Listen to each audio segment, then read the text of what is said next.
Hey, how you doing? This is John, and welcome to John's Long Box. I'm here with Crom, not the destroyer, the creator. This is the different Crom. Thank you for having me on. No problem. No problem at all. No problem at all. How's everything going? It's going pretty good. It's been a pretty chill day. Yesterday was a more stressful day, I think, for everyone on planet Earth. Yeah, But I was like, I streamed with Nick Axe in like early afternoon, then watched stuff for like 4 hours. And so it was like 9 p.m. and I'm like, why do I feel sick and old and beaten up? It's like, because I've been staring at my monitor for 8 hours. Yeah. Well, yesterday I was on with you guys, which was fun. And then I had Eric July, and everybody wanted me to attack him. Yeah, that was an interesting everybody experience. I don't attack people. You invite somebody into your house and then attack them. You know what I mean? Well, yeah. I may be an asshole, but I'm not. Well, I may be a jerk, but I'm not an asshole.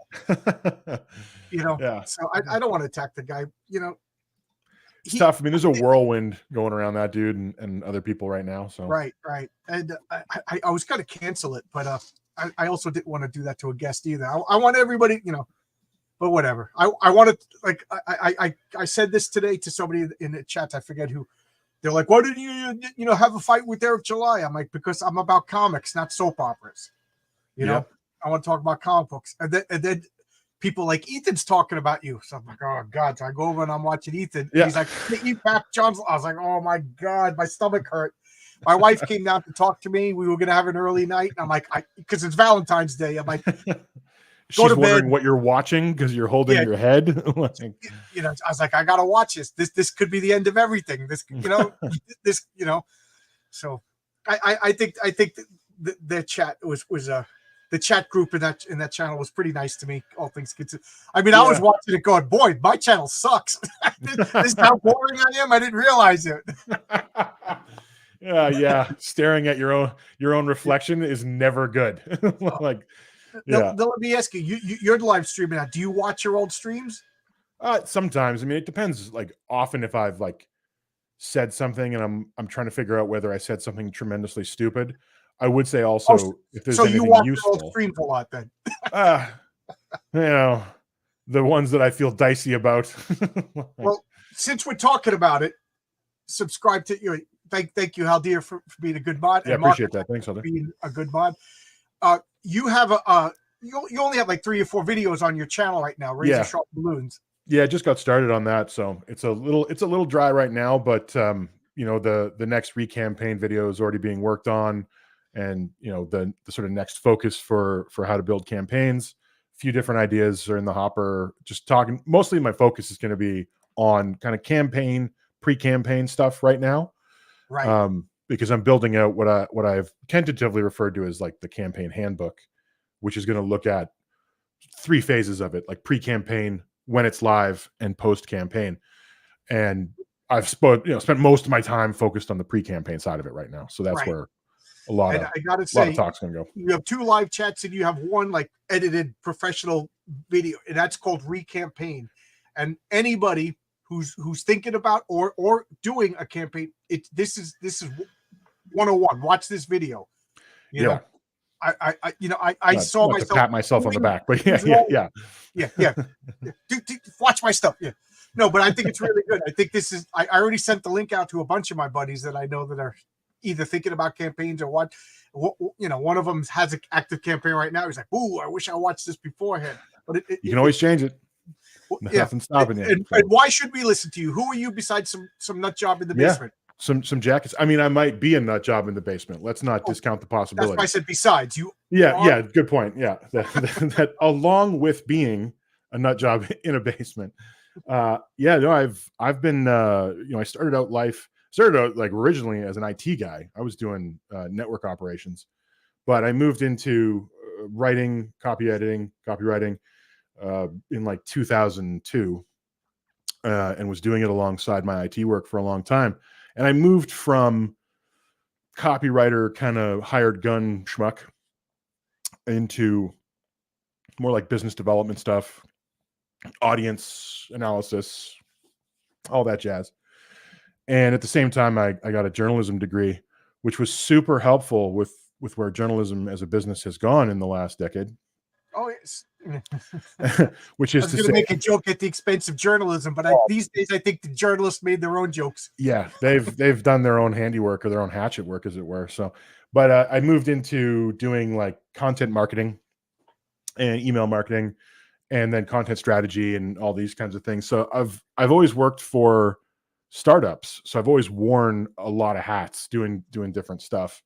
Most of it has been focused though on audience, content, bringing people in, getting eyeballs, getting attention. So, I'm bringing almost 2 decades worth of that kind of work and attention on how do you get somebody to know what you're doing and like what you're doing and get in the boat with you. And I've been watching stuff in the indie comic world for a long time, and just felt like, man, there's a lot of people who could use just even basic coaching. That sounds really a bit condescending, but I don't mean to rip on anybody's life. It's some of this stuff is weird and esoteric and counterintuitive. Like you Well, wouldn't expect it. So I agree with you. And, I've been saying to myself, I'm an electrician. If I'm going to build a house, I'm going to get a carpenter to help me. I'm going to get a plumber. I'm going to get the people with the skills. And I'm making my comic book. I hired an artist. I hired a colorist. I got a graphic designer to help me out. The story that I told probably 10 times already is Gene Simmons from Kiss. Everybody knows Gene Simmons. Everybody knows what an arrogant prick he is. And he was, I forget what radio station it was, but a guy calls in and says, "Hey, Gene Simmons, I'm a guitarist. I write my own songs and I want to do everything. I want to control everything. I want to manage my band. I want to control." And Gene Simmons is like, how he, with his voice, he goes, "Hey, I'll give you the benefit of the doubt that you are a good songwriter. I'll even give you the benefit of the doubt that you're a good guitarist. And I'll even say you're a good songwriter. But are you a good lawyer? Are you a good marketing? Are you a good roadie? Are you a good technician? Are you?" And he just listed all of these things. He goes, "Nobody." And then, of course, Gene Simmons goes, "Not even me can do all of those things." Not even the great Gene Simmons. Yeah. Okay. I know. The day Gene Simmons humbly said he couldn't do something, put that down on the records. With that, I can't do everything. My biggest strength is the fact that I know what I'm weak in. So when it's important. When I saw your video, I thought this was really good. So it's called Recampaign. There's only 3 videos or 4 videos on your channel. It's Recampaign. You can't miss it. Yeah. And tell us what you do. I thought it was pretty clever. Well, in the video, the whole game plan is to take properties that people are already familiar with. I started with a comic, but we're going to be doing it. I'm going to be doing it on film or books, or I want to try and cover the gamut of what people in the independent space are making, because I'm a little bit wider vision than just the comic side of things. But I take the Fantastic Four in the first video here and build the campaign out for it. If you were going to do a crowdfunding campaign for the Fantastic Four right now, what would you do? And I split it into 2. The bad version, which uses some habits, not so great habits that I see people doing in campaigns, and the good version that aims to show you what to do on the better choices in your campaign to build out something that's clear, that connects, and that hooks people in, right? Yeah, I thought it was pretty clever. Yeah. I just realized that I've been ignoring everybody in the chat. We got a lot of people commenting. You got some super chat too. Get that in there. Yeah, I still get embarrassed when people super chat me. So we got Don. Check out the Don. You are on his channel too, right? No, and we got Marcus, my moderator over here. We got the Rabbit Hole. Marcus, this is Cooper. It's Cooper. And I know Don and Cooper, they're going to be making campaigns. Guys, really check out this video. All kidding aside, we got Haldir. Did you get your pint glass yet? I said, test run to Canada. Well, he paid for it, but I want to know if I can ship it. And who else? I saw a new name. Oh, What Geeks Do Network. He made the opening music. He made that opening video. I love it. I love that. Thank you so much. He got so tired of just seeing the numbers. And Wolf and Bear, a new name. Thank you. Thank you for showing up. Thank you for showing up. I had a stressful day yesterday, so I appreciate. Oh, you love the opening. That's What Geeks Do. And Wooksy, that's another new name. Thanks for showing up. I just want to say hello to everybody and new faces. Thank you, Neat. Again, I had a stressful day yesterday. I purposely was avoiding the internet today. Nothing bad, just stressful. And Caleb, thanks a lot, man. I've been seeing you a lot lately. Thank you. And Don super chatted me. Yeah. You don't have autistic boobs, just artistic ones. You have artistic boobs. There's the new name for your channel. She made 80 grand. All are accepted. All boobs accepted. All boobs, even moobs. She made 80 grand in one video there, Don. You might have a new calling. And Jolly Green, I've been seeing you a lot, Jolly Green. And that seems to be everybody. And thank you, Don. I get embarrassed.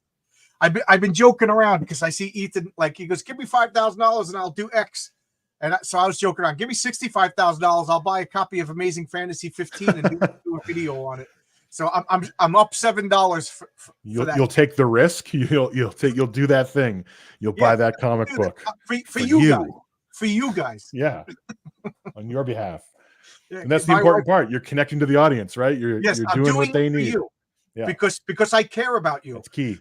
Can you believe that if I got $65,000 and I went and bought a comic book, I think my wife would be like, "Are you kidding me?" Yeah, that's divorce territory. Pay off the mortgage and buy a comic book. Are you kidding me? But baby, it's only going to increase in value. You don't understand. You don't. And again, I keep talking about I could have bought that for $60 when I was 12 years old. Yeah, but that's true of a lot of stuff.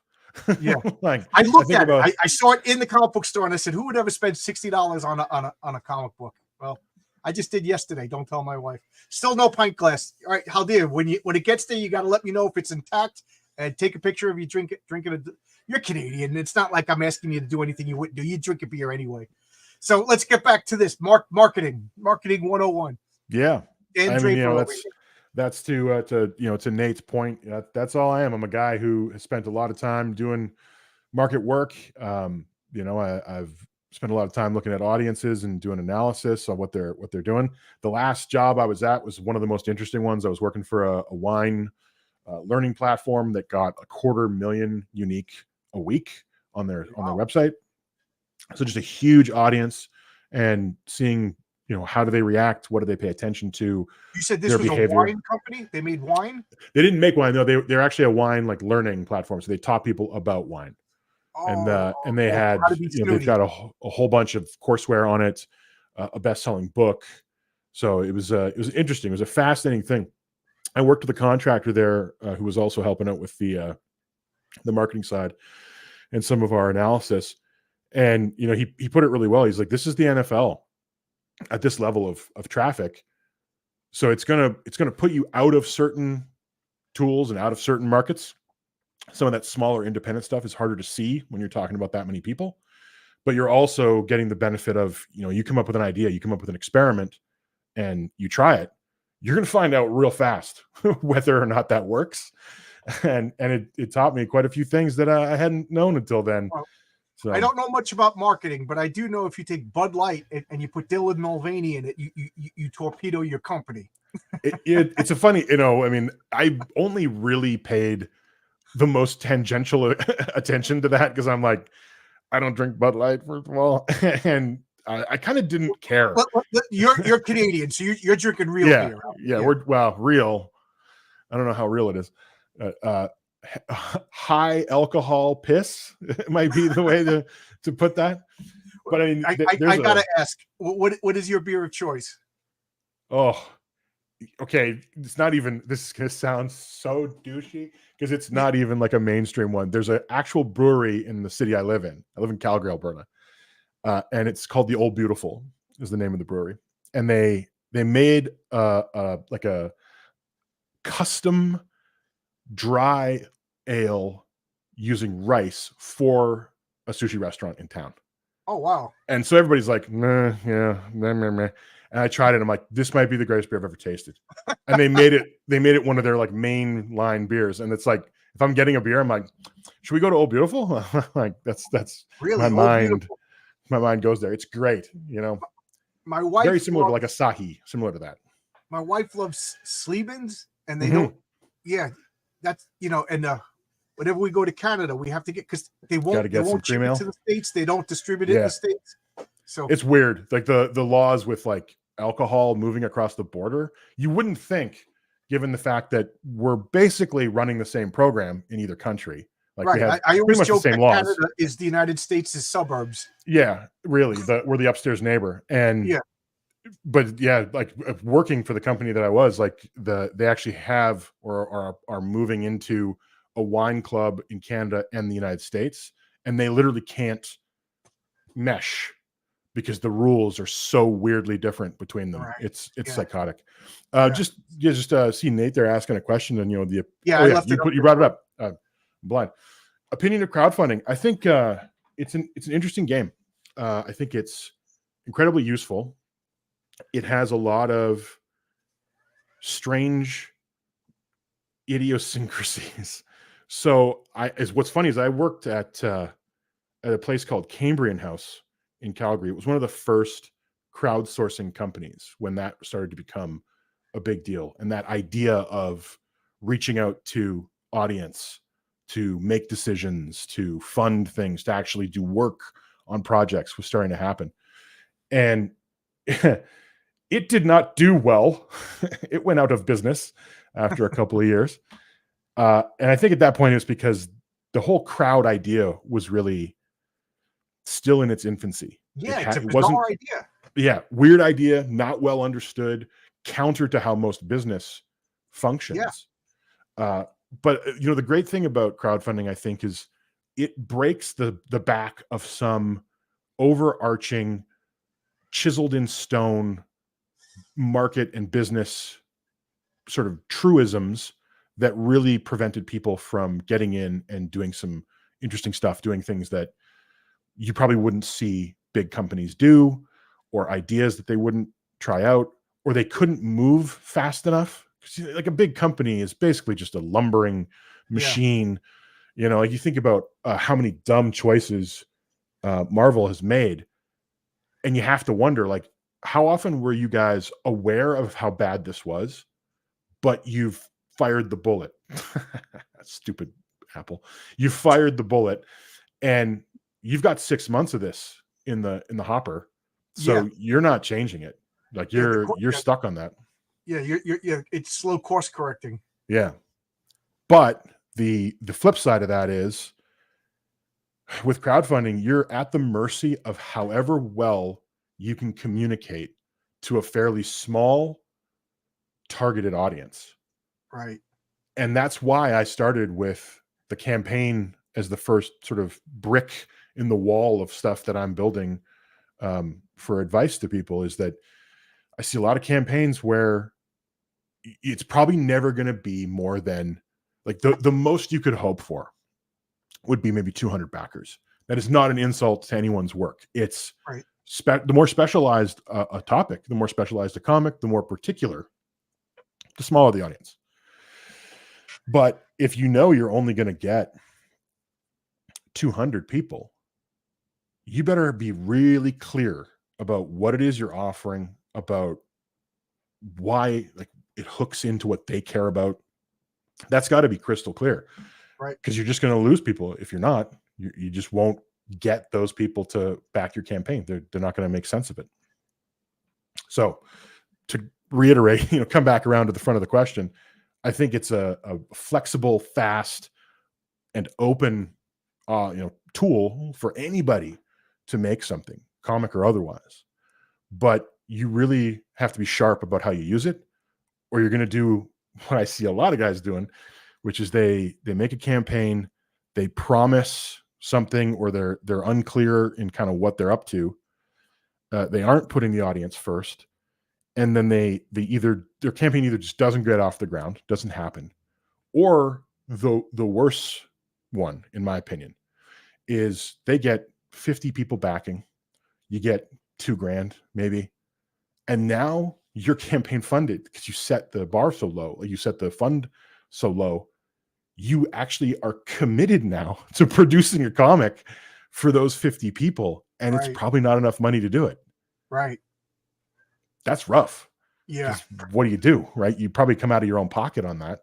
Yeah. Or you have to refund their money, and they're probably not coming back if that happens. Yeah, that's it. That's just the death knell. One and done. I saw crowdfunding. I saw some novelist was crowdfunding a book. This was like 10 years ago, and I wish I could remember who. And I was like, is this person crazy? Is this person an idiot? What is he doing? And he ended up making more. He said he made more money off that book than the traditionally published books. Yeah. He went directly.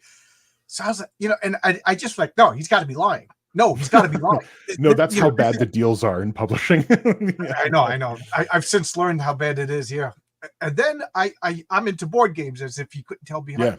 Yeah. There was a board game. I'm looking at it right over here. It's called Alien Frontiers. And they went on Kickstarter. It was the first time I ever heard of Kickstarter. And a couple of guys, they were going to make a board game. And I was like, I'm not getting this. This is just throwing money away. This is just throwing away. And, they made $35,000. And I was like, oh my God, $35,000. And they made a game and everybody loved it. I played it. And then they did another campaign. I think they made another $60,000. And ever since then, I'm like, okay, crowd. And till this day, when I talk to guys at work and explain to them, because most normies don't know what crowdsourcing is. You know what I mean? It's more people know because you could crowdsource anything these days, movies and everything like that. But one of the probably one of the things most people know would be stuff they've heard about in the news where somebody goes to a crowdfund platform because they have like some horrible, life-crippling, bankrupting medical issue, right? So that's what's in their head as far as like, what do you use those platforms for? And unfortunately, and this is a real pet peeve of mine, it's actually the next video that's coming out is about how bad the advice that Indiegogo gives you when they're telling you to fill out your campaign. So they actually have like a section of text that's like their outline. So follow this outline and this is how you have a good campaign. And it is, I would call it the worst advice I've ever seen that you would give somebody about a campaign. It's all focused on, well, what am I doing? What's my dream? Where am I going with this? Why would you want to be involved in my thing? And it's like, so you're not considering the audience at all. Right. But that language is the language of a charitable ask, right? I have a problem. I need help. Right. Can you be part of it? Which I'm not coming down on. People have needs and all kinds of things happen. So it's like, obviously the successful campaigns, maybe you can get a surgery you need and you don't totally ruin your credit for the rest of your life. That's a very important thing. But it's not the language of, I got something you want. Right. Get on board. Right. And so that's the real linchpin, I think, at the very beginning of making a campaign is like, you're offering something to people. What are you offering? Is it clear what you're offering? And do they want to get on board? And if you do a good job of that, you're so much more likely for your campaign to work. Yeah. So, yeah. I'm seeing a couple of questions. Marcus, I don't know if you know the answer to this and you just busted my chops, but am I allowed in Canada?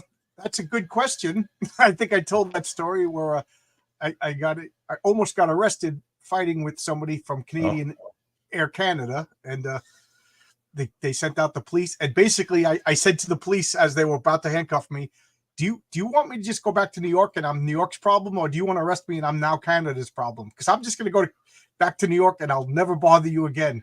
And they looked at each other. They looked at the management of Air Canada. They're like, get this lunatic out of here. Yeah. I don't blame you though, because Air Canada is one of the worst companies in the world. Long story short, I took my wallet to put in, to go through the thing. And then I ran because I was late and I forgot my wallet. So I was like, oh my God. So I ran back, and I had to actually leave the airport and go. Then I had to go through the TSA agents, believe it or not, were wonderful. They waited for me. They handed me my wallet. But then the Air Canada people were like, what are you running for? I was like, and the lady was on the phone and she just yelled at me. What's wrong? I forget what she said. I don't care about your problems is what she said to me. I was like, lady, you're at work. Thanks. I said, if you don't like your job, quit. And she goes, I'm going to retire soon. I said, good. That means you're going to be dead soon. And she called the police. And then why are we having a problem? Right. Yeah. I'm going to retire soon. So what a funny thing to say. And the other question, why is your face like that? Well, I mean, I'm prepared to blame Nick because I've known him for a long time, and when he's telling me stuff, I kind of do this, like, Yeah. Am I really so hearing this? it's just been like that so long that now I have this squished face. Yeah. And yes, there is a lot of gatekeeping in the game industry. There's also a lot of gatekeeping in the comic book industry. And you know what? If you ask me today, I'll say gatekeeping is good. If you ask me tomorrow, I'll say gatekeeping is bad. I really don't know. Now I'm looking at the Warhammer crowd, and these guys are forming a phalanx and keeping the weirdos out and keeping Warhammer the way it is. So I don't know. Maybe but I know what you're saying, Nate. There's some bad gatekeeping in board gaming, you know. Yeah, always will be if there's any. And Marcus, I know you busted my chops, but it's a funny story. So back to Kickstarter. I'm agreeing with Nate over here. You know, I still use Kickstarter because I do kickstart board games. I don't really use it for comics because it seems to be just like porn, borderline porn. It doesn't surprise me that Luke Stone, you know, decided to make his own platform and work to help people with that. I was leading up to that, yeah, because I was one of the first people. Somebody beat me to the punch of telling RJ over at the Fourth Age. He couldn't figure out why he was having all these problems with search on his campaign.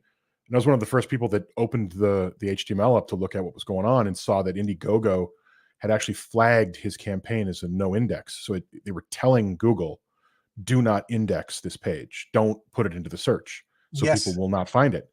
And I was blown away that happened, that any company have the gall to do that. I would almost wonder if there's a cause of action available. To sue them. You go to a restaurant, do not give this guy a menu. Well, or don't tell him we have food. Like, what?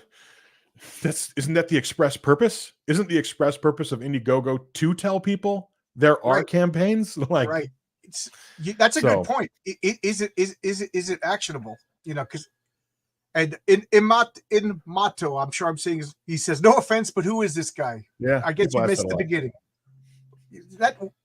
That's a philosophical question for the ages. Yeah, it's a definite. The answer to this: he's a marketing expert trying to help. He has a YouTube channel. If you missed at the beginning, he has a YouTube channel called Razor Sharp Balloons. Here we go. And his first video is called Recampaign, which I think, all kidding aside, if this to me is a resource for people who want to make comics, and I think Crom's video is a resource for people who want to make campaigns. So how's that? How's that? The channel's pretty new, so there's not a ton on it yet, but we just got it going. It's new last week, so we're just starting to get more on there about this, about marketing in the indie space. Yeah, Cord de Wrath was shadow banned. I know RJ from the Fourth Age was shadow banned. Yeah. And you actually found code? Oh yeah, it's actually quite obvious if you look through the webpage that they actually flag.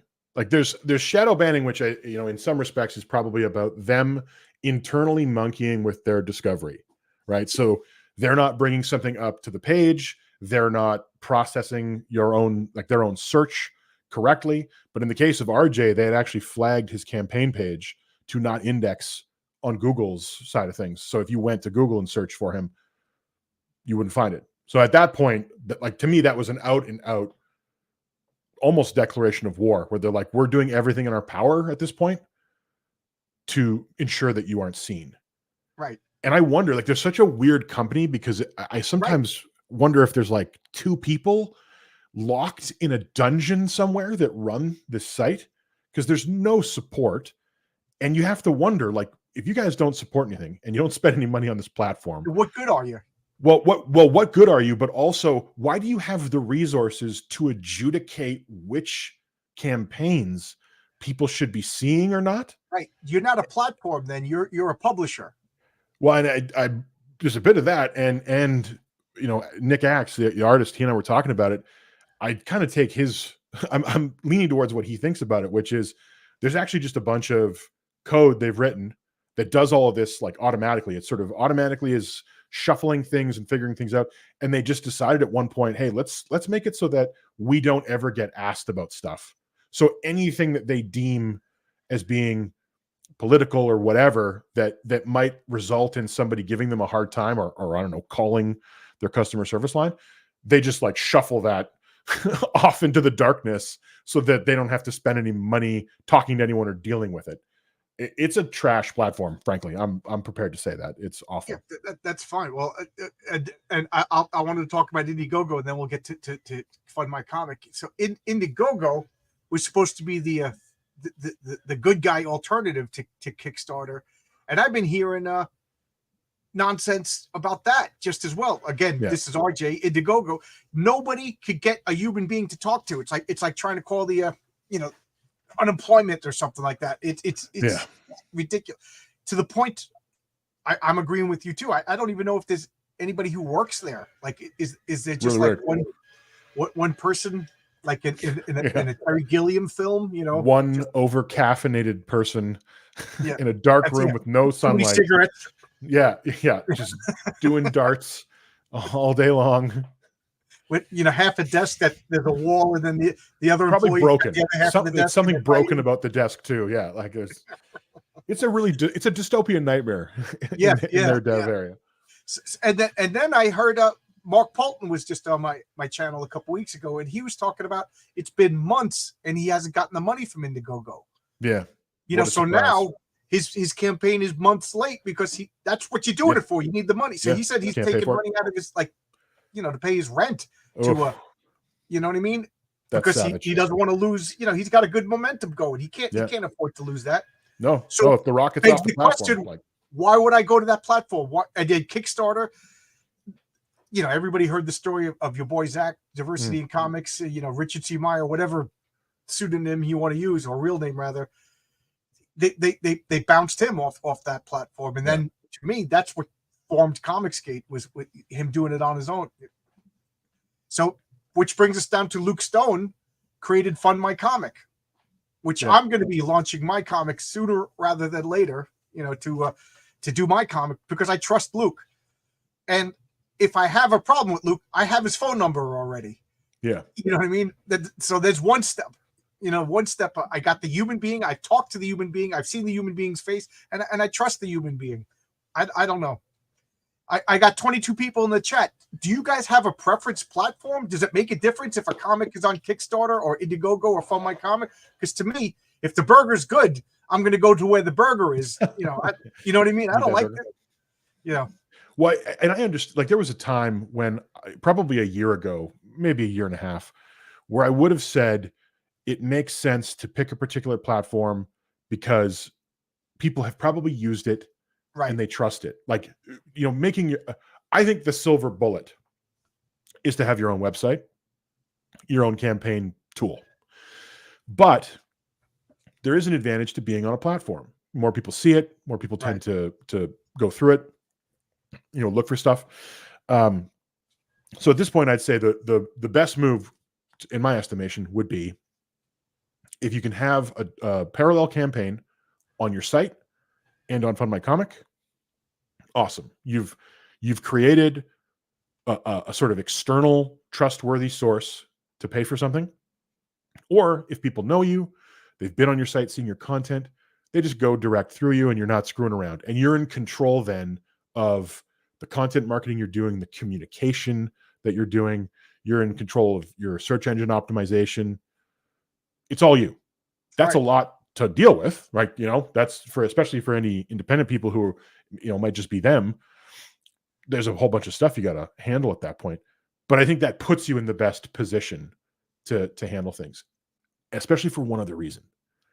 Fund My Comic is pretty good.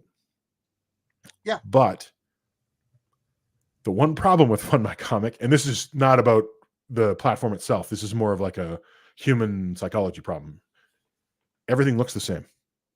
It's all following a form, right? So when you look at any given comic and you're trying to make the decision, like, what would I back? What will I not back? What's good? What's bad? You have it because it all looks the same. It can be tough to differentiate. So you're not really sure what the good or the bad is. And for the creators, you then only have like a couple of things at your disposal to differentiate. And often that'll be, what is your thumbnail? What's that first piece of art people see? Right. Did you make a clear title? And do you have a clear log line about just those things have to hammer and win? Because if you don't, you fall into the background and the wash of all the other campaigns, right? So yeah, I want to reach. make, Yeah. first off, Marcus says Fund My Comic has no reach. Yeah. Again, I'm not a marketing guy. I'm not even, I can barely work my computer. Like everything that I'm doing now, somebody has taught me to do within the past 6 months. But I'm asking you guys in the chat, and I'm asking you, Crom, like, I'm making a comic book. I'm putting it on Fund My Comic. Mhm. I don't expect anybody to be promoting it. You know, it's not anybody else's job. That's I good, am the reach. because they won't be. You know? Yeah, right. I got the blinders off. I know this. Yeah. You know, somebody said, you know, there is no Stan Lee anymore. We are our own Stan Lee, and I took that to heart. So if I go on Kickstarter, they're not going to promote me either. Odds are they might shadow ban me. Indiegogo's probably going to shadow ban me. You know, and Kickstarter, from what I heard, they actually look at your Twitter. If you know, I stopped really posting political things about a year ago into anticipation, because I didn't know about Fund My Comic back then. But you know, they can find who I voted for, and you know, and then shadow ban. So I don't understand the argument. It has no reach? I'm not reach. You know. Well, the reach is a very particular term, right? See, I don't know exactly. That's what I'm asking. Yeah. So in the marketing sense, reach is just like, how far does a campaign, if you put it on a platform, how far out into the world does it actually make it? Right. Like where does it get to people? Right. And part of why it has no reach is that it doesn't have a lot of domain authority. Domain authority is how trusted a domain is in the eyes of Google, which is usually reinforced by how much it's linked out, how much it's linked back, how long it's existed. It builds over time, and it builds over, you know, one of the things that I think Luke could really benefit from is, and I actually wanted to reach out to him and talk about working some of this out, is more content about campaign building, just general content about best practices, the right things to do. Because by having that content, you're building that authority up. They know that when people look for crowdfunding, this website has an authority on that. And the other part of it is, it's not winning because it doesn't have that authority. It doesn't have a lot of the search engine, you know, real estate. So when it puts up, you know, a campaign, if you search specifically for its name, you'll find it. But the amount of like tangential search that will kind of drift and get closer and bring people in from the top of a funnel, it has almost none of that. But the one thing I would say is, I don't think Kickstarter or Indiegogo have that either. I don't like, because they've done so much work to blow up people's campaigns and to make it impossible for people to trust it. I don't think it has much authority for like, if you made a campaign and you're selling a book, the likelihood that because it's on Kickstarter, it will somehow get into people's search results or anything like that, I don't think that's likely to happen. I think it'll be garbage. I again, maybe I'm naive, but you know, I wanted to address what you were saying, that like you know, Fund My Comic is still new, and you know, and whatever you said is the template, everything looks the same. I don't know how everybody does. I got 22 people in the chat. I got you here, so this is 23 people. Let me ask every individual: when do you just say, hey, I'm going to go to Fund My Comic and peruse and find a comic that I like? Or did you find out about it like through, like, you was a guest on my show, or was it somebody that you liked? You saw a tweet, you know, somebody else mentioned it, you know what I mean? Because as much as I'm into this, I mean, I do a freaking YouTube channel 3 days a week. I'm talking to people. I'm as much as into this as you can get. Yeah. I never just go, you know what? I'm going to go find a new comic on Indiegogo, Kickstarter. Yeah. You know what I mean? I get interested elsewhere, and I go there and look. It's like saying, I'm going to open up the Sears catalog back in the olden days and find something to buy because I feel like buying something. You know what I mean? So I don't know if reach is really something. Well, Canadians will appreciate it, but it's like the consumers distributing problem. Okay. Consumers Distributing was a catalog company back in the 70s and 80s.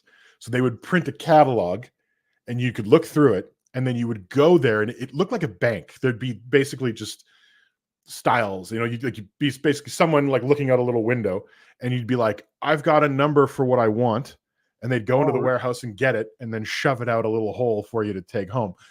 That was their way of discovery, right? This big old catalog was their way of discovery.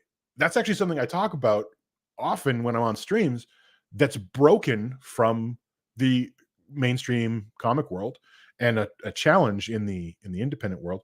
It used to be, you and I've talked about this. It used to be the spinners. It used to be the spinners at the newsstand. That was how people discovered. Now, I think if you're going to make a campaign, there's no spinner. You can't really rely on the platforms. You got to do it yourself.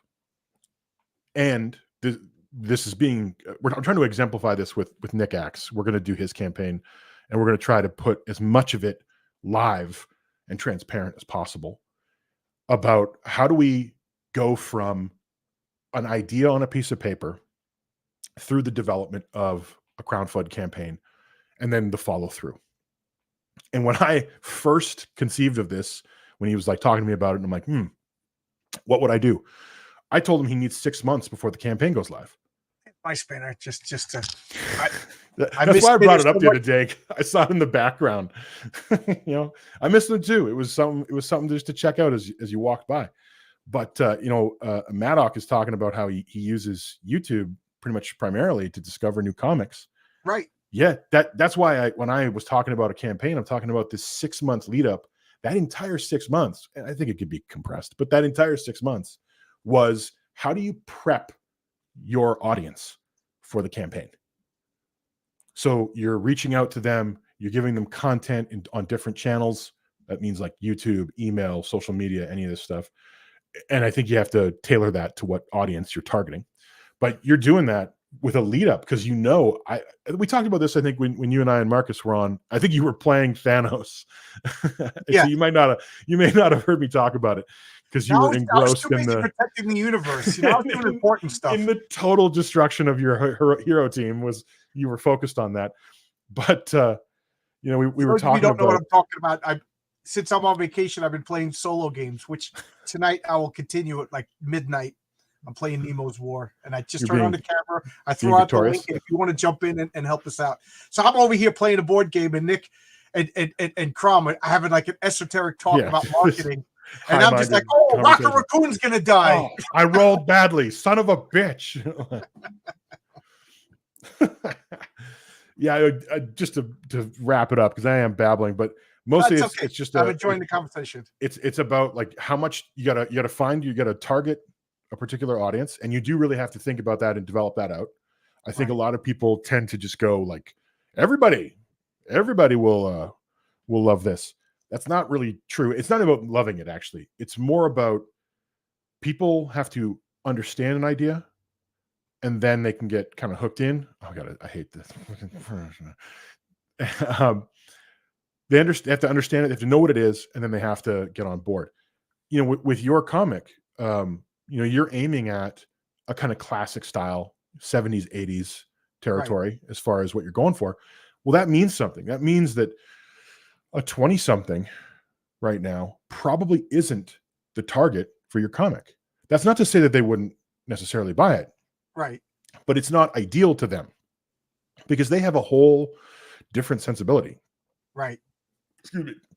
As far as what the art should look like, the storytelling, they've spent, the early part of the 21st century reading a lot of anime or manga and watching anime. The other day I had a guy on my channel who has a very manga style influence, and I'm thinking, and I don't want to tell tales that I'm like, I don't like this. Yeah. He seems like a good guy. And people in the chats are like, I'm buying this. They were buying it as we were talking about it. You know what I mean? So and show you. That's the reality too. Like that's absolutely okay, right? That some people have its taste. Some people like it. Some people don't. It's not about, like it or love it or hate it if you're not into it. Somebody told me that they don't like that be aware. John Buscema old-fashioned artwork. I'm just like, yeah, you're like, no, don't attack him. Don't attack him right now. Hold my glasses. We're going in. Yeah, it's time to throw hands. Yeah, but there it is. Like, and you have to target that audience. That's great. It's good that you know it. But the handy thing about knowing it is now when you think about like if you are going to take a certain amount of time before a campaign goes live to work on content and to work on building up an audience so that when the campaign goes live, when you click that button, you're like, I know there's already 100 backers. I know it because that's the kind of audience I've built. You have to be able to target. Otherwise, it's just scattergun. It's not going where you need it to go, and you won't build that guaranteed, magazine of people that'll instantly buy the campaign. That's the ideal at any rate. Right. Yep. What is the hardest product to market? I have the wise answer. Common sense to progressives, but you know what? Probably at this point, like fast food. Really? Well. So what drives a complicated product, a product that's hard to market? Usually, it's not so much that it's hard to market. I don't think it's a question of it being difficult. It's more a question of how effective your marketing is. And the higher your competition, the more people there are in it. That's when things get dicey. And so any of the markets, and this is actually something to pay attention to for independent comics, because we're dealing with this problem in independent comics.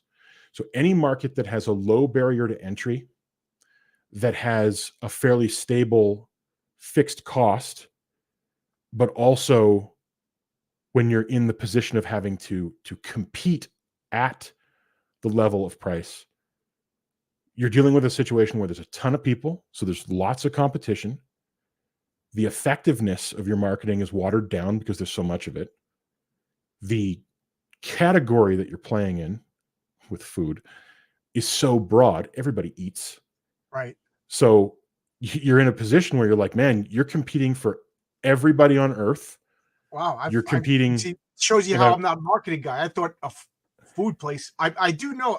I was, I had I was part owner of a pizzeria, and I do know that 9 out of 10 restaurants close within 3 years. Yeah, because it's easy to start. It's easy to get in, right? Everybody eats. So there's no it's not that complicated to get in and make a product that people will get. But you're also competing with everybody. Everybody's doing that, right? And then how do you make yourself distinct? So I'll never work into the restaurant business ever again. It's ugly. Yeah. Toupees would be easier than you think, because it's a very specific market. The person that you're marketing to is very clear. And if you can get over the hump of the embarrassment, if you can be like a friend to that person who needs that confidence, you win. So Maury's wigs don't come off. Yeah, Maury's wigs don't embarrass you when you're swimming. Yeah. Somebody said something bad about Luke, about Eric, and I kind of dismissed it because I thought they were talking about Eric July, but I realized they're talking about who am I? Okay. I'm confusing myself. Forget I ever said anything. Okay. Forget I ever said anything. Forgotten. It's a stupid thing. Yeah. I worked at Wendy's for 3 days. Never again. Never again. I worked at an Applebee's for half a shift. I said I was going to the bathroom, and I got my car and drove home. Oh, smoke bomb out of there. I like it. I worked at an A&W for my entire time in high school. You worked at an A&W? Yeah. My wife worked at an A&W in Winnipeg for a couple of years. 'Tis a rite of passage. Yeah. And it's funny because when we came here, apropos of nothing, now we're talking about her.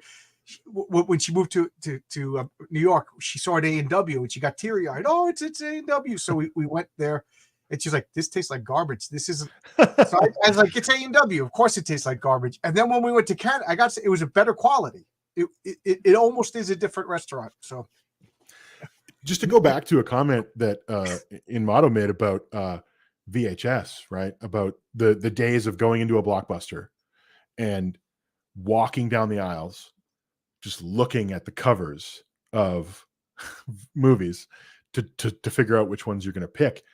Yeah, that the power of that is so crazy, right? When you think about going into a comic shop, and you're looking for something, right? You're interested in getting something. What do? Well, you look at covers. You're just eyeballing all this stuff, trying to figure out what's going to grab you. Yeah.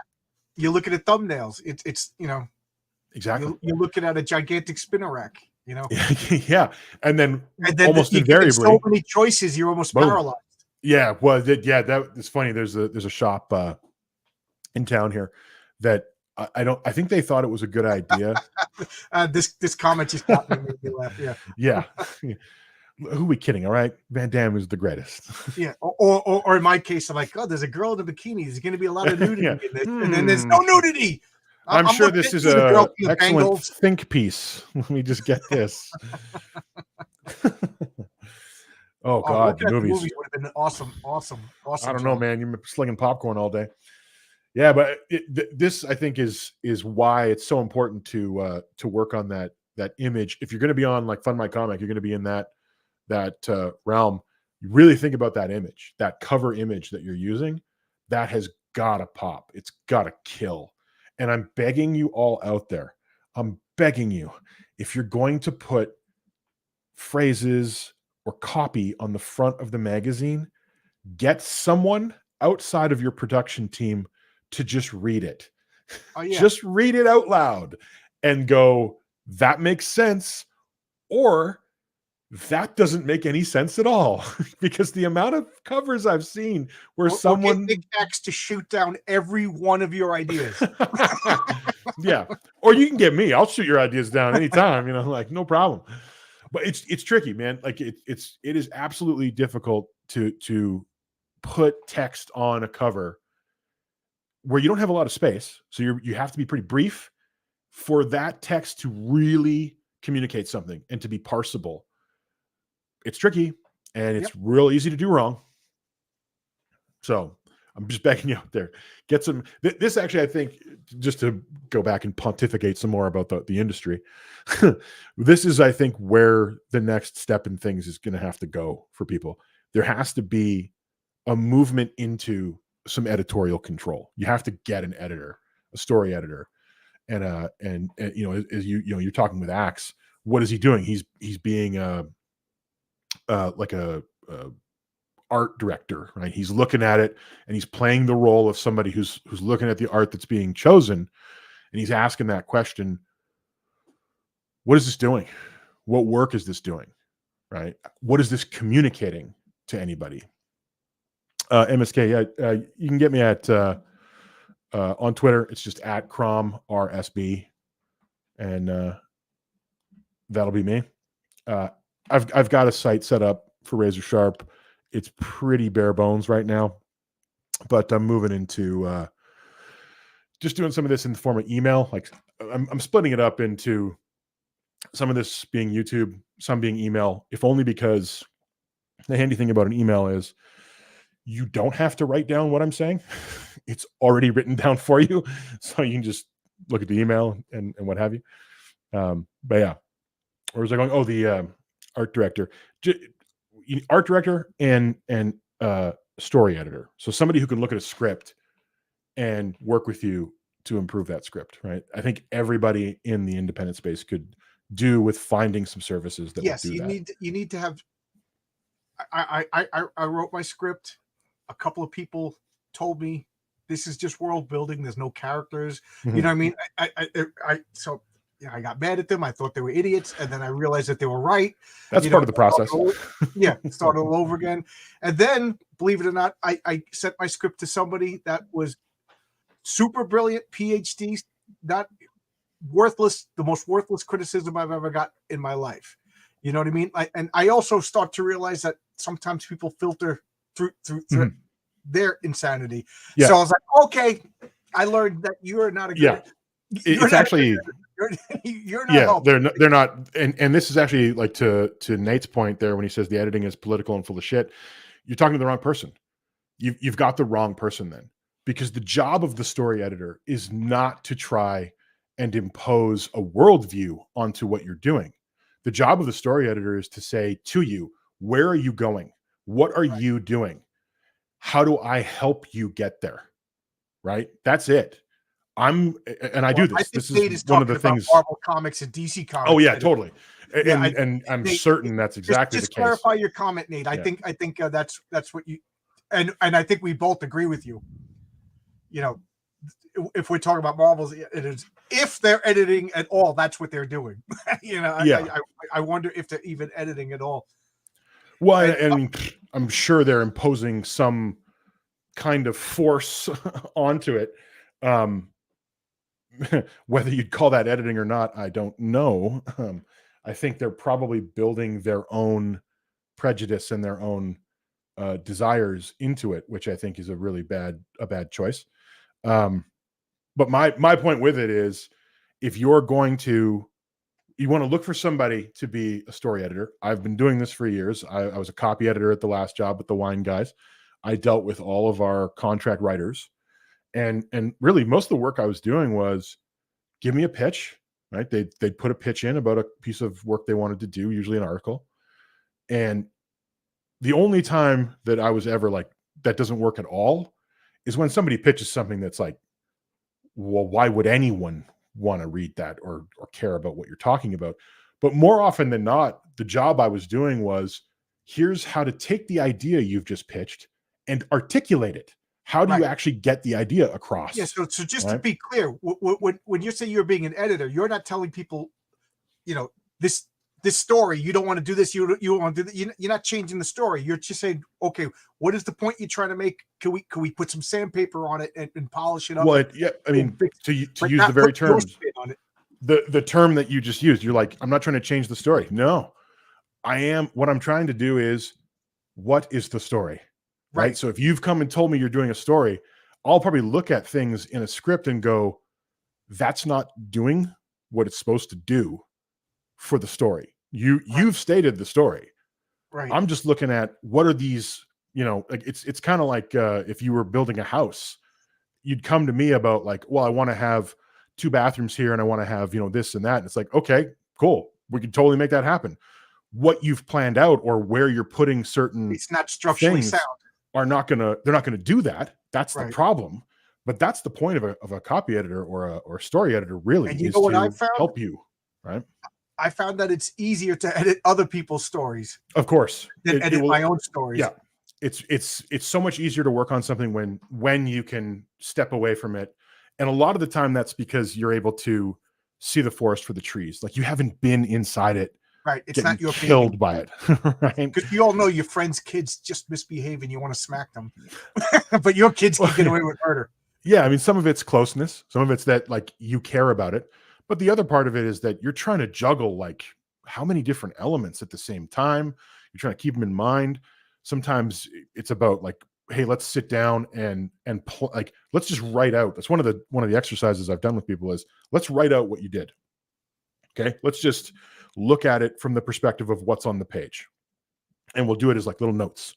Okay, so this happened, which leads to this, which leads to this, which leads to this. Now that we can look at it from that perspective, are these things actually interconnected properly? Does the one inform the next, And that's just about really taking a bit of perspective. That's the only thing that's really going on there is taking the time to step back, see the whole picture, and know, like, oh, this section here, maybe you got to rewrite it because it's really not contributing. It's not what you wanted, here and there. So, yes, I don't think anybody's going to disagree that Eric July should have had a story editor. Yes, and again, I don't want to talk bad about anybody that's been on my channel. He's been on my channel twice. He's been very nice to me.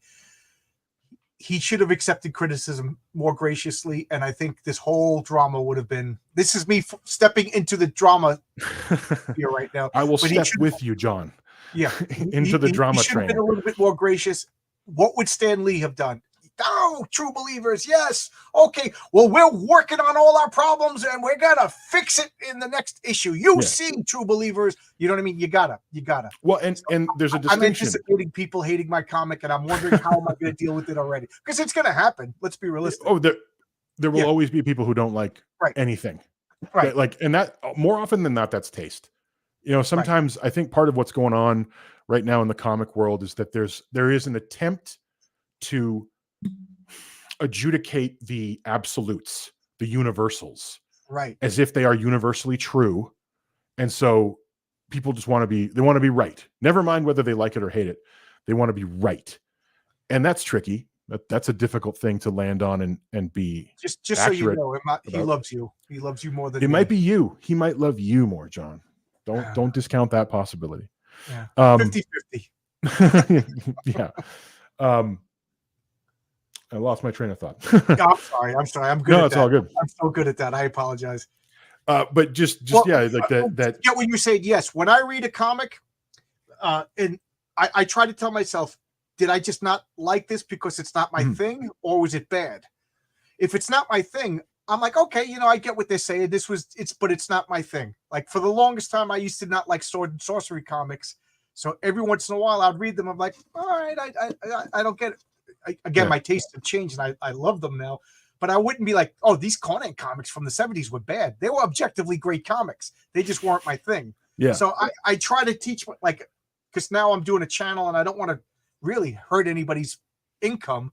So I'm like, okay, it's just not my thing. And you're absolutely right, because I didn't particularly like this, therefore it's objectively bad. Well, how many movies did you not like that your friends liked? And now, but I also like talking about that stuff. I do like that totally. kind of.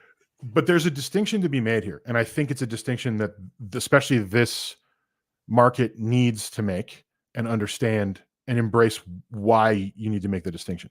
There is an important distinction between reviewing a comic and professional feedback. And I'm hearing a lot of people who are saying like, "Oh, I'd love somebody to review my comic. I'd love some criticism." First of all, criticism is overshadowed by the fact that that's typically negative, right? Criticism actually means a negative response to something.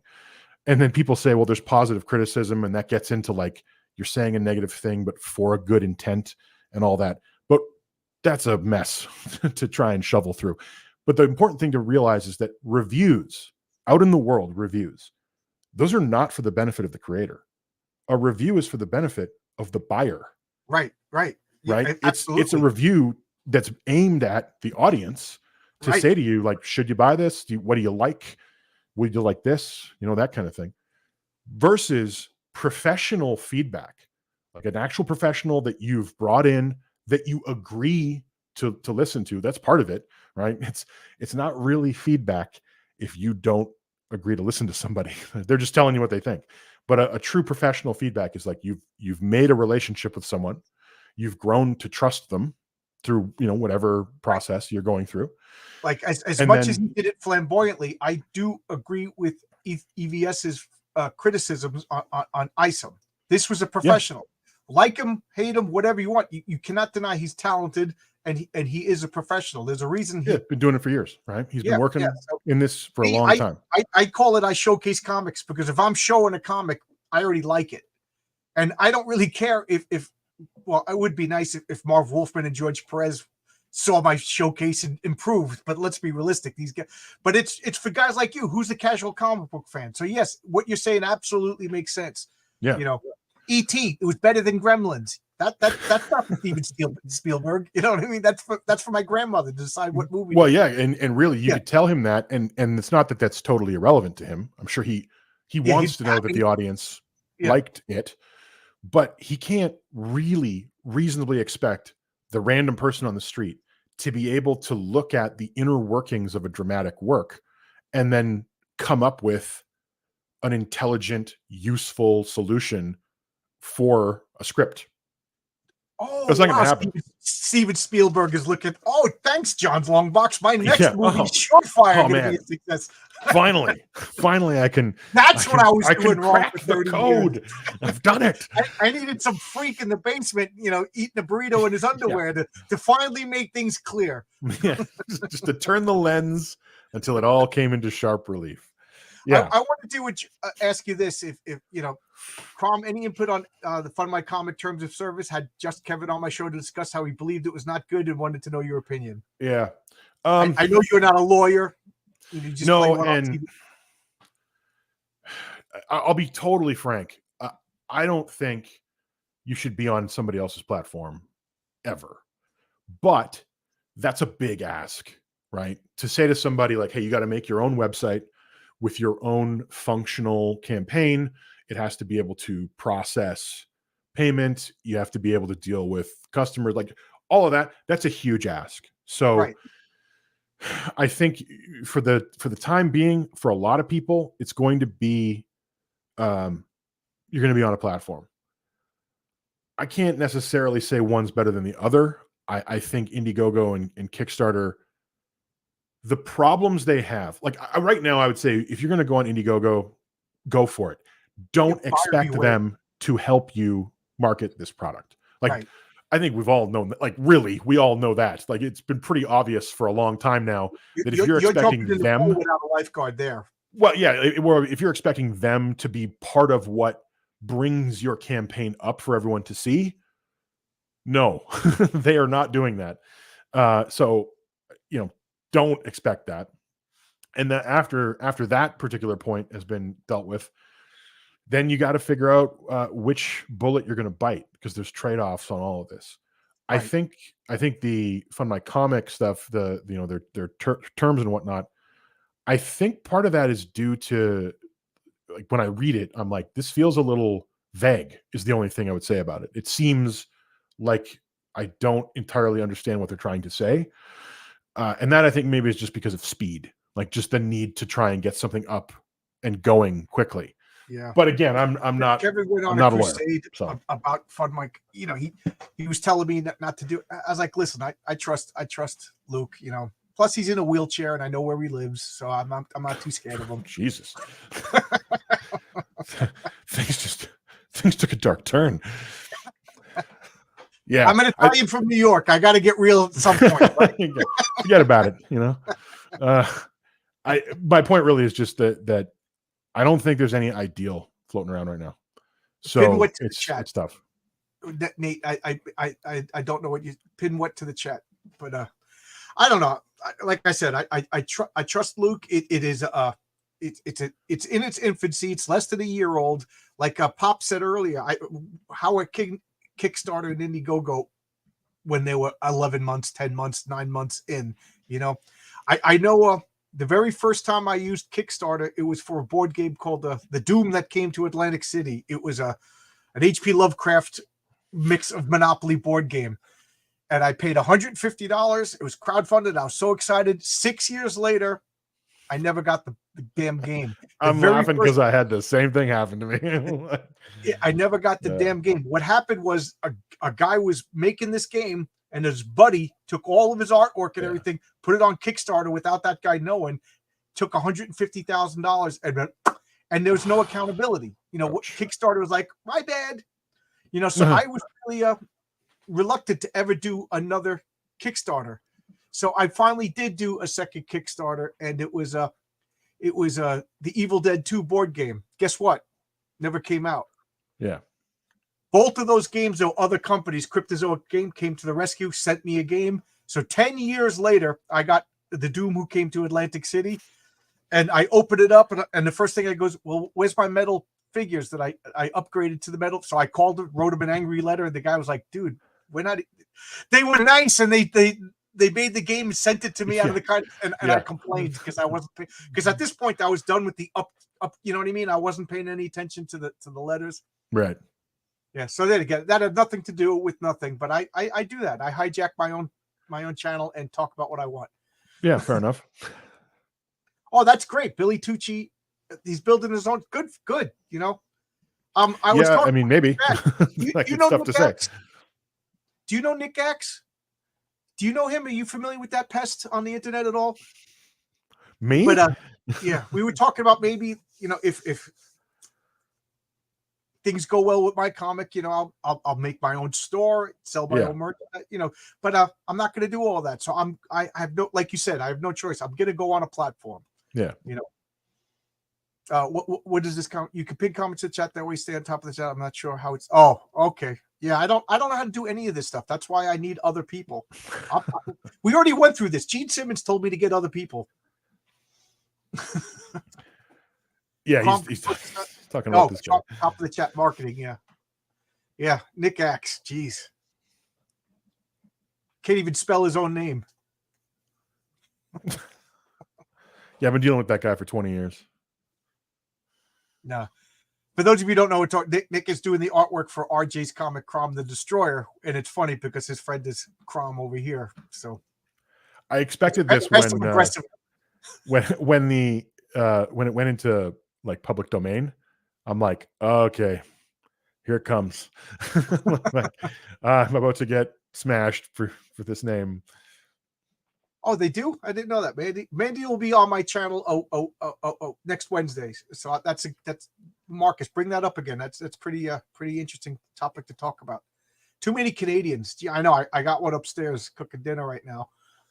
She puts gravy and maple syrup on everything. It sounds like you're living your best life, is what I hear. Yeah. And it's like dinner's ready. Get your toque. I'm like, oh, you gotta put the toque on. Do they even do that anymore? Is that like old fashioned? Putting on a toque? Yeah.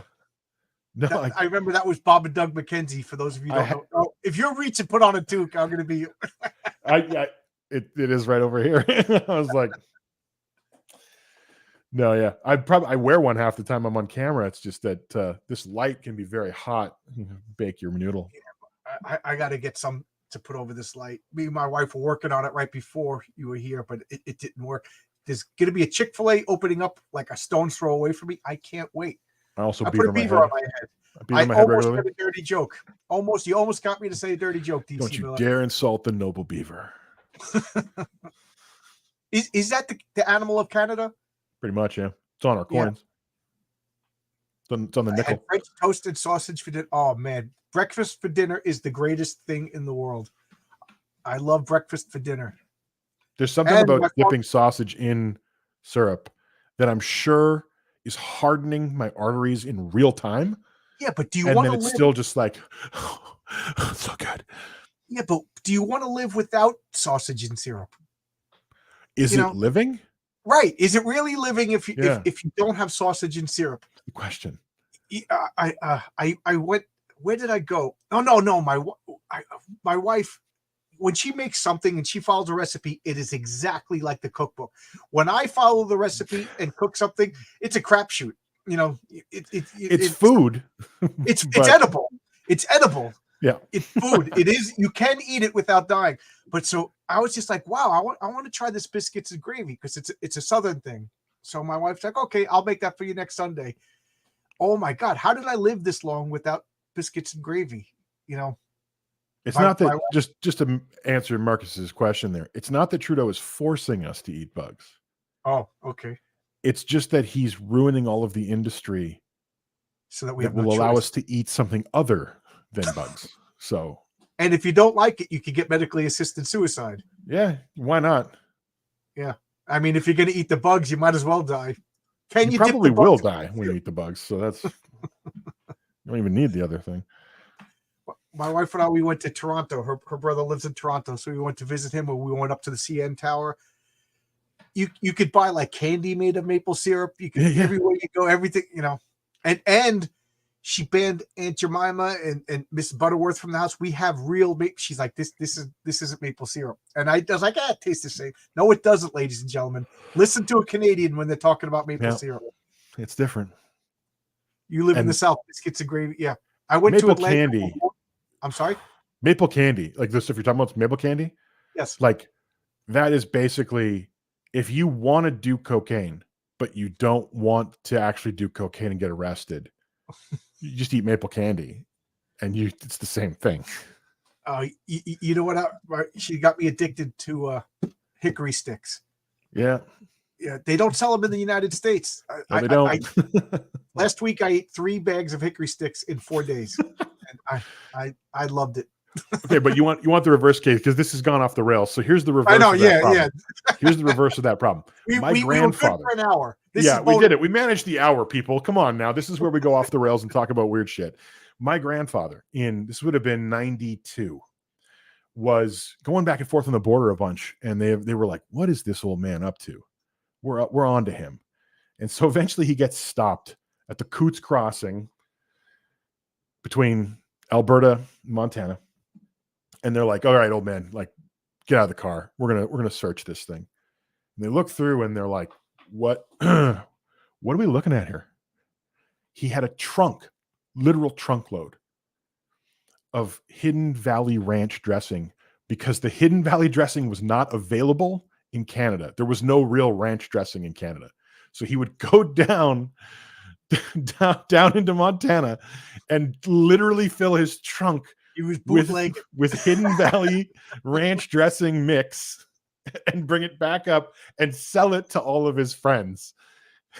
That he was smuggling ranch dressing. That's the level things are at. Yeah. There's actually a website called Canadian Favorites that my wife hits up every couple of months, and she'll buy stuff that you can't, Yeah. And it's funny because, whenever I go to a foreign country, one of the first things I'd like to do is go to the supermarket. Yeah, what's up? It really, when we went to Barbados, I was like, I want to go to a supermarket off the whatever you call it, I forget, the resort off. So we went into which was really interesting, being the only white people in the supermarket, but they had different brands. And then I was like, now I want to try fast food in Barbados. They had other stuff that I didn't see. And then when we went to Iceland, first off, they're all skinny there. I could not buy any clothes in Iceland. Everybody's tall, good looking, and skinny. If you're a woman and you want to get a good looking boyfriend, go to Iceland. If you're a man and you want to get a good looking girlfriend, go to Iceland, because there's only 300,000 people. They're tired of each other. They're looking for they're looking for strangers. They need some variety.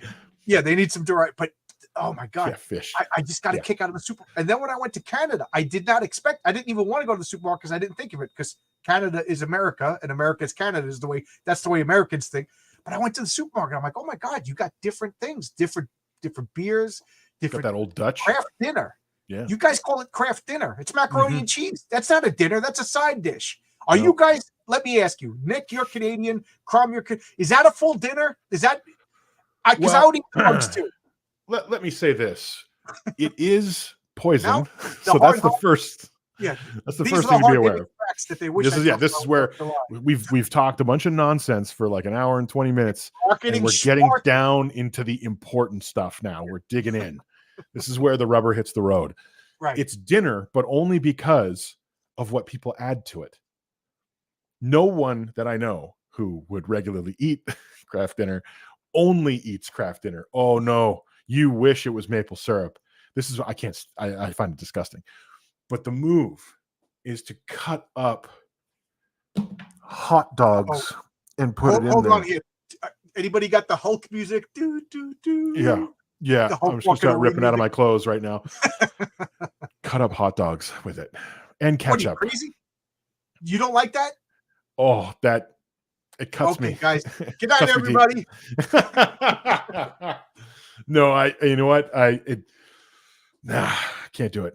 But I also have like a pretty finicky constitution. So the last time I ate craft dinner, I was pretty sure I was having like a full cardiac arrest. Like I was like, oh, my whole pulmonary system is shutting down. And it was just like, gah! No, it did not work for me. Craft bacon works for me. Yeah, bacon works. I like cut up hot dogs in the and stuff, macaroni and cheese, because it's not crafted, but it tastes different. I'll tell you this: craft dinner tastes different than macaroni and cheese. Nope. You have to use Nathan's as some bread hot dogs. All right, Marcus. I mean, you guys, from a guy from Atlanta, you good hot dogs. Yeah, your hot dog game down in the States makes ours look like an absolute joke. Like when I was working, I used to work before I moved out of IT. Actually, one of the first IT jobs I had. I was working for a company that installs internet in hotels, and I was being sent throughout the United States. Like I went through like Orange County up into Bakersfield, then I got sent over or down into Arizona, and then I was down in Texas for a while, up in Ohio and Boston. I was all over the damn place. And I'm like, okay, some of this food is terrible, which I think just has to do with like everywhere you go, there's terrible food. I mean, who are we kidding? Right. But you're like cased meats game in like southern part of the United States, maybe eastern, so away from California where they're afraid of cholesterol. Your cased meat game is like bang, like way better than anything I've ever had up here, with the exception of like handmade sausage that like people I know have killed their own elk and made it. To Wisconsin, you're gonna get cheese and sausage like you've never had. Yeah. I went to a Dungeons and Dragons convention in GaryCon in Wisconsin, and not only did they have beautiful girls working at gas stations, which threw me for a loop, but they had beautiful girls at gas stations and a cheese display and sausages that I bought on the way home because I didn't want to, you know, This like is funny. when you're trying to role play a barbarian holding a wheel of cheese and holding a sausage, it sends the wrong signals. But on the way home, I got them, and oh my god, they were great. But I agree. And Marcus, he said that he lives in Atlanta. I went to another board game convention in Atlanta, and I went to a Waffle House. I love Waffle House, and no, we did not fight. You know, That's amazing to me. I know that my friends were like, we're not going to Waffle House. We're not. No, I went by myself. Sentence. And I just like over easy eggs, sausage, and bacon. You know what I mean? And it's endless on a waffle. And I tipped. I forget what my bill was, but I gave like a 22% tip. They just thought you lost your mind. They got up and escorted me to the door. They were calling me. I came in the next day. They were like, "Your table is ready, sir. Get up, barbarians." You know, like. So Marcus, let me ask you: do they not tip out down there in Atlanta? Maybe Crom will talk about Canadian food here. Yeah, there you go. There you go. Thank you, Marcus. The Craft Dinner Network. Men live to be 100 as moonshine. When I lived in Albuquerque, they put ranch on everything. They dip paintbrushes in ranch, put it on the walls, but they put ranch on pizza. They'll take pizza, dip it in a cup of ranch. That's a tough one. Yeah, I was like, they also put green chili and everything. I've learned to love green chili, which is not what you think it is. It's actually a chili pepper diced up, you know, so it's a green, you know, vegetable diced up. It's amazing. I always have some in my house flown out from New Mexico. But that I'll put on my pizza once in a while. I'll put it on my burger as much as possible. But ranch on pizza, I had to leave the state for a reason. Now you know the truth. I love unacceptable. Yeah. You know, and also do you know about the Waffle House Index? Have you heard about what is this? Like a record of which ones have the most fights? No, but that would be a documentary. No. Yeah, that's its own Michelin guide. The government will actually look to see if the Waffle House is closed during inclement weather to see how bad the storms are. Waffle houses are the last places to close. So if the Waffle House closes, you better be boarding up your windows. Yeah, the storms are coming and it's going to rip your house up. Yeah, because you know they'll fight the storm. I think the Northeast tips better than the Southeast. Yeah, nobody tips like New Yorkers. You want to put ranch on your pizza? All God's children. You do whatever you want. Right. You put anything you want on your food. John's Long's box. My mother and my brother eat ketchup with French toast. Okay, I thought you were going to say ketchup on hot dogs, which I did as a child, but I don't do anymore. But I won't get mad at you. I mean, I do that because I have a ketchup mouth, which means I have no palate. So if it's just like sweet, I'm like, meh, I put it in my mouth. So yeah, but I mean, I've had like a proper hot dog and been like, oh, this is better, right? But I think the ketchup thing might have to do with the fact that we're like basically just putting garbage into the casing and then putting it in a bun, and then we're like, we gotta hide the flavor of this.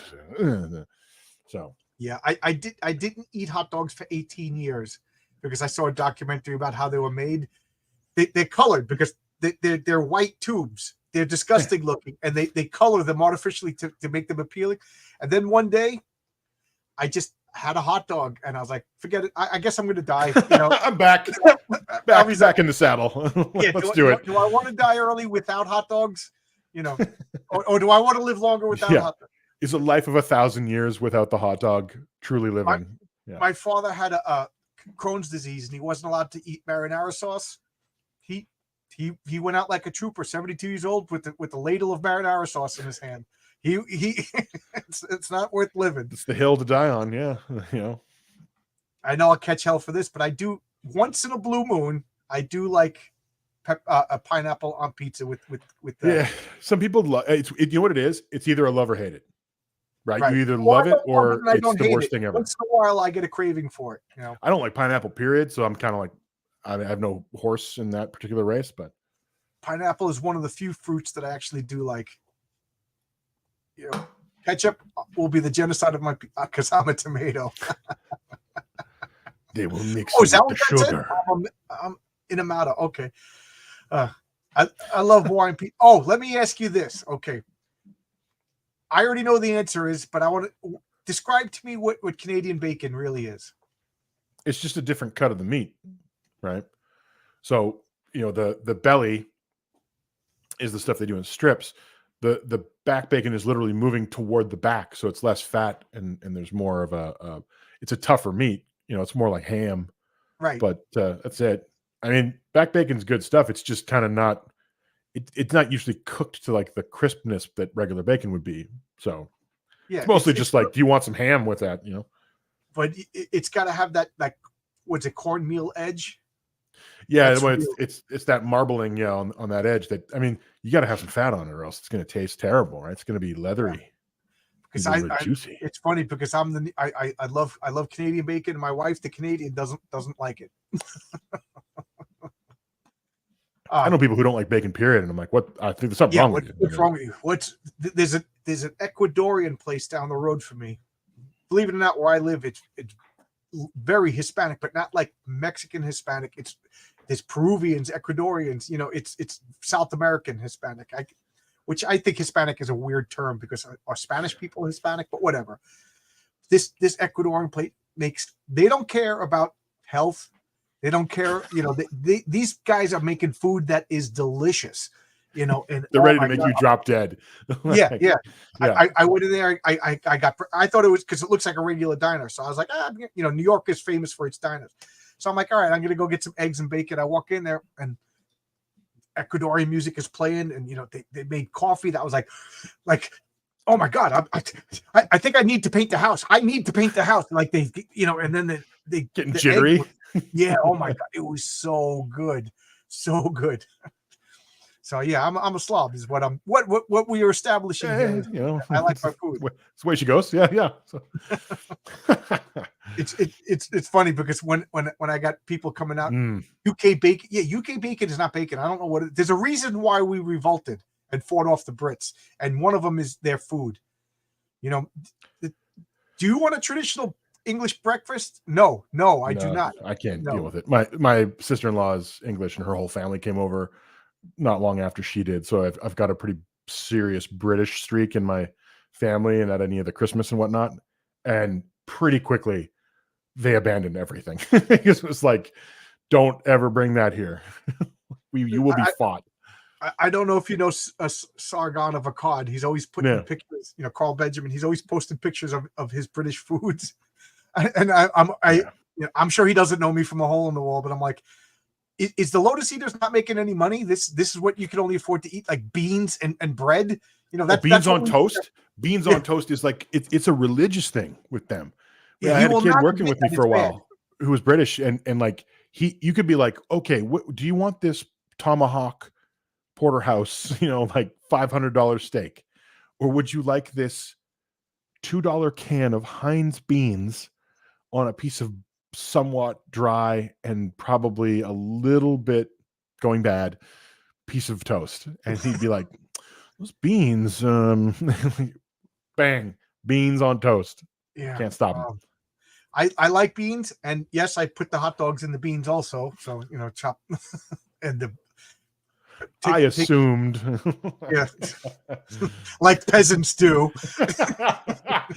Take the baked beans, chop up the hot dog, squirt a little bit of not even squirt anymore. Now I got to pour real maple syrup in it, and then a dollop of mustard. There you go. Heat that up until everything glazes over. You got yourself a nice thing of got something going on. Yeah. Again, Italians from New York, we like our food, and I don't go to Italian restaurants because I could cook it better myself. And I got to say, I'm a pretty good at cooking Mexican food. I'm trying to teach myself Indian food. That's like, that's tough. Yeah, that's playing at a high level. Yeah. You start making your own butter chicken, shit gets real. Yeah, I don't know.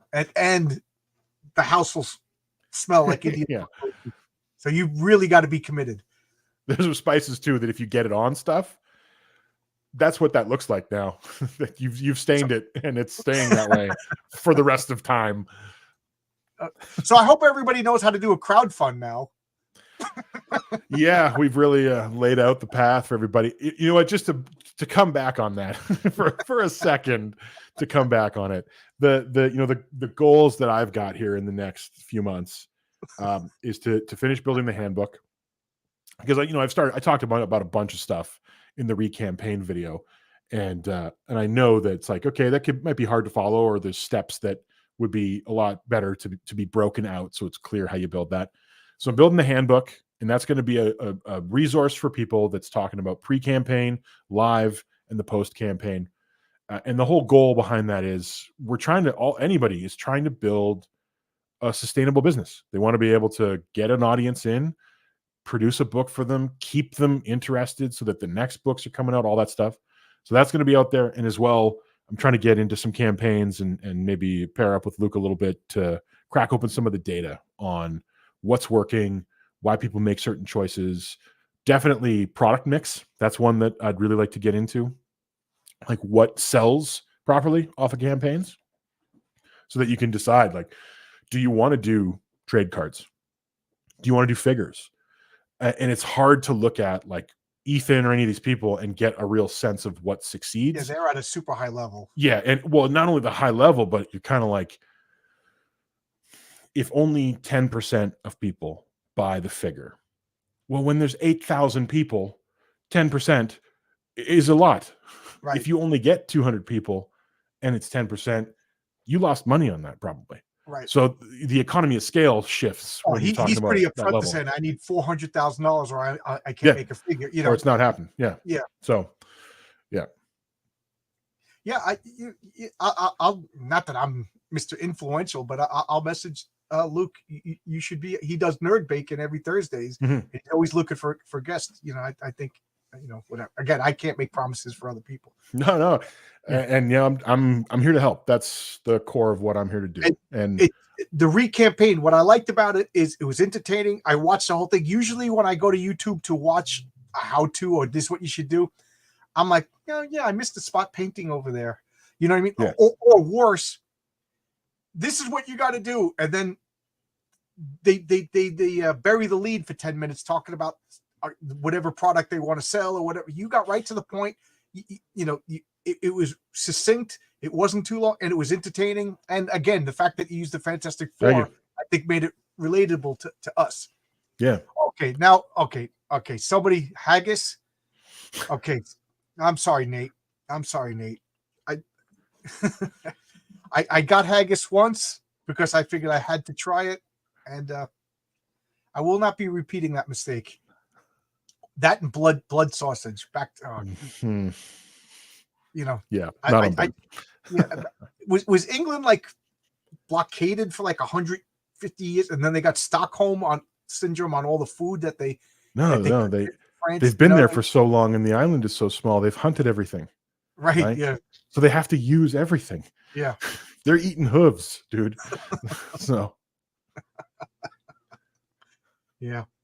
But well, you know, anything you want to say before we wind down? No, just thanks everybody for showing up. I'm sorry. You know, yeah, no, it's all good. I appreciate everyone showing up. Appreciate all the questions. If you want to jump on to the recampaign page or a video, and if you got a question, you can certainly throw a comment there, or you can hit me on Twitter, and I'm happy to talk about any of this and offer what wisdom I have, if it is such. And really, my hope is to get together with people and discover what we need to discover. Right, this is a little bit of the Wild West, which means there's some frontier here for us to tame. So, yep, yeah.